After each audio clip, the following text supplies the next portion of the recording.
After Angelo Bronte's fall from grace, a power vacuum has developed in Saint Denis.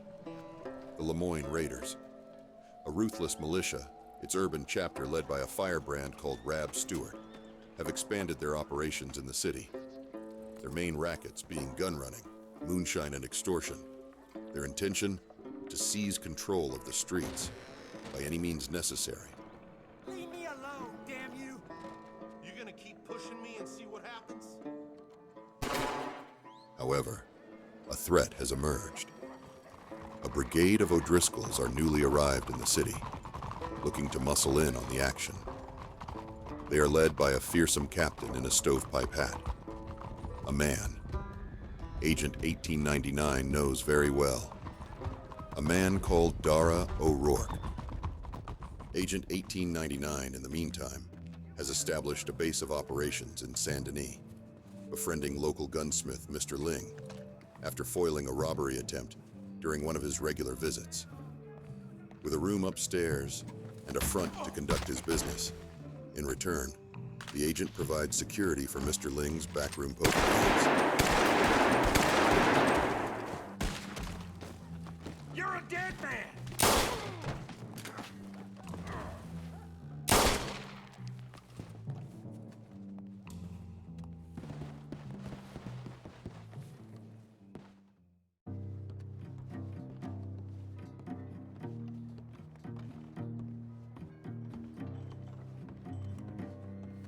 After returning from a job in New Austin, dealing with some cattle rustlers on behalf of the McFarland Ranch, Agent 1899 notices a strangely familiar face as he steps onto the wharf. A face forever burned into his mind. A face last seen over 20 years ago. A face marked for death. The face of Rdr1 O'Rourke.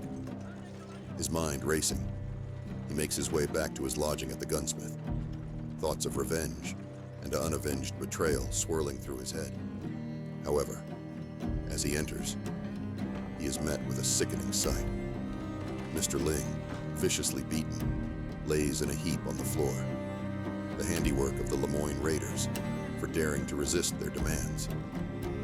After tending to his friend, his mind turns to vengeance. For now, there are two men he must kill. The question is how.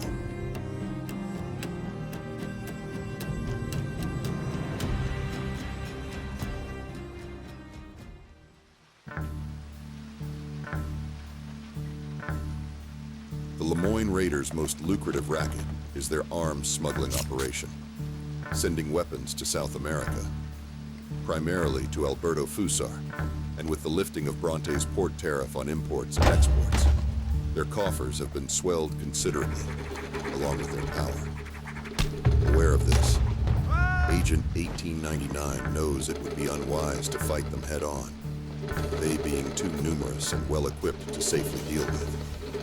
But what if the O'Driscolls would do it for him?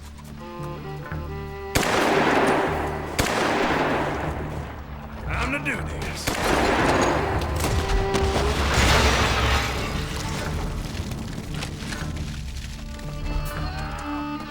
This is where you...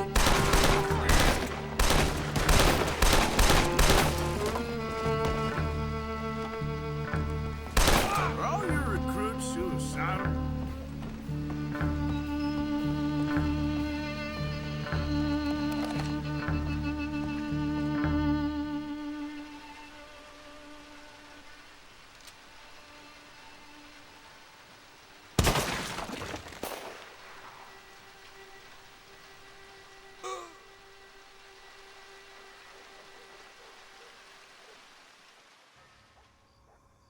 The streets of Saint Denis run red with blood.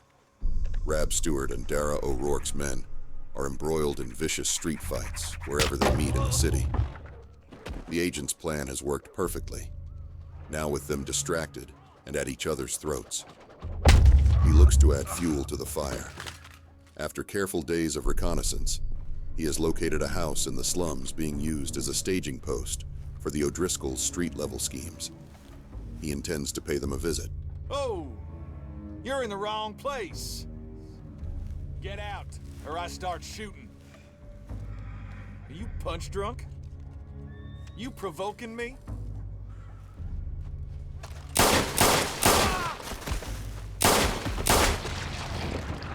Here we go.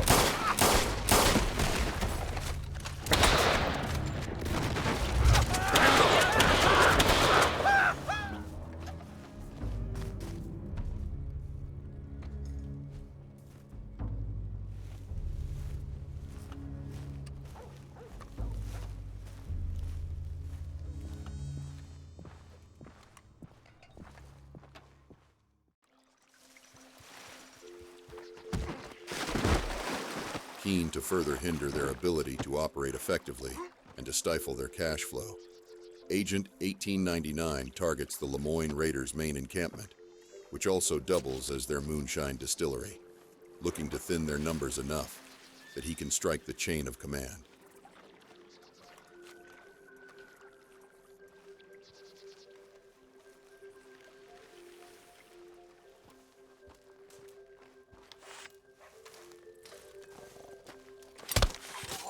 Damn!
O'Rourke's men have the streets of St. Francis, the slum area of Saint Denis, in a stranglehold, peddling flesh on every corner from dusk till dawn.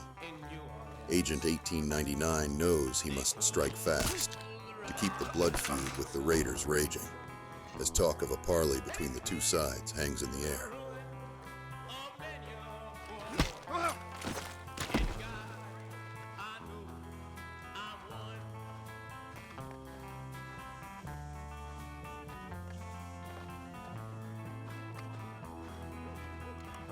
You been butchering hogs? Great. I don't know. Here we go.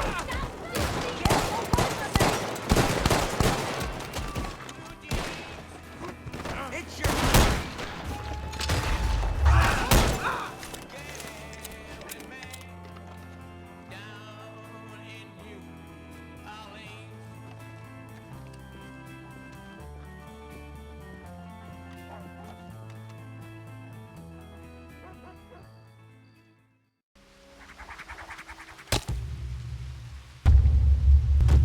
The two warring sides have agreed to meet to discuss a truce, the ongoing bloodshed no good for either side, with both factions taking heavy casualties.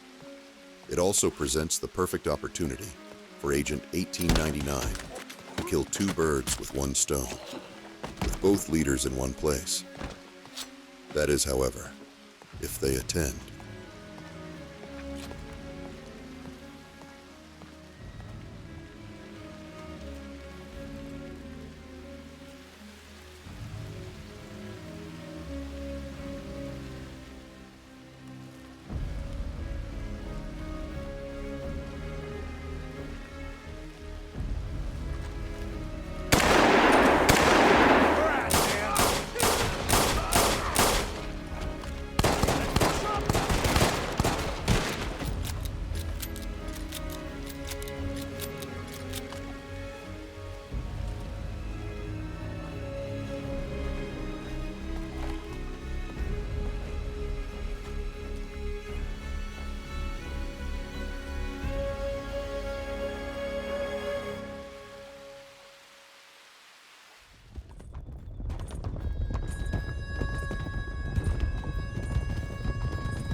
Agent 1899 was born an outlaw. His mother died in childbirth. His father shot to death when he was 3. Both members of the notorious Red Hand gang. He was adopted into the outlaw life upon their death and knew nothing else. Raised as if kin by his fellow gang members.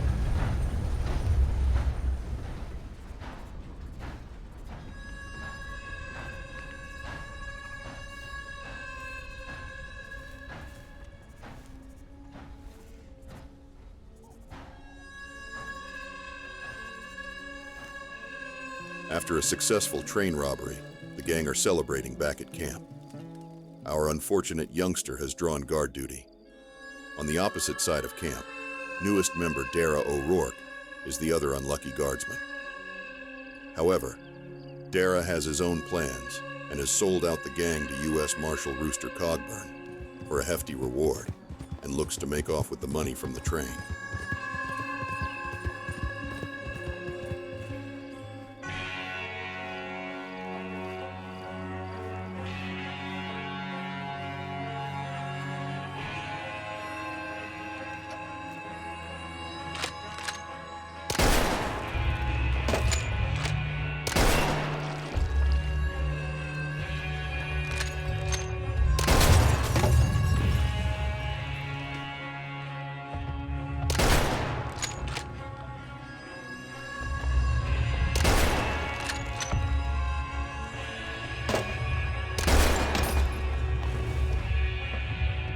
All the young man can do is look on in horror, as the only people he could ever call a family were ruthlessly massacred because of one man's greed.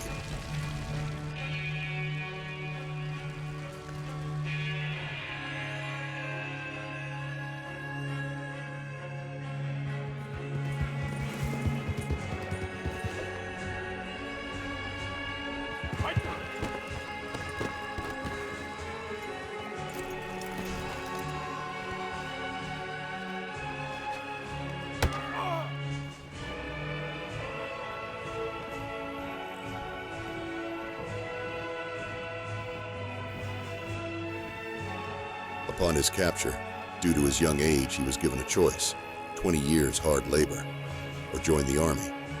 So he joined the army and swore vengeance on Rdr1 O'Rourke.